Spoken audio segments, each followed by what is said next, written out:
Hey guys, Christian here with the Groundwork team, here to show you how to use Filter in your lead dashboard to sort your leads. So you can actually click the add filter here on the top left. You can filter them out by the sales rep who's assigned. So if you are a certain sales rep and you only want to see certain leads, this is a quick way to do that.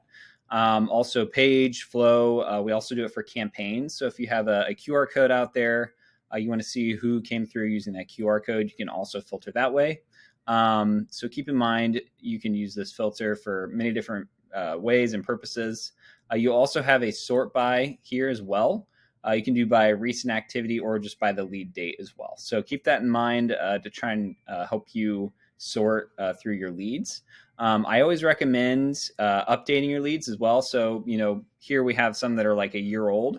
You'll definitely want to archive those. A quick way to do that is to go into the lead history and do bulk updates. You can also do bulk text there as well, but that'll kind of help keep your lead dashboard a little cleaner so you won't have to use the filtering every single time. So I did make another video on that.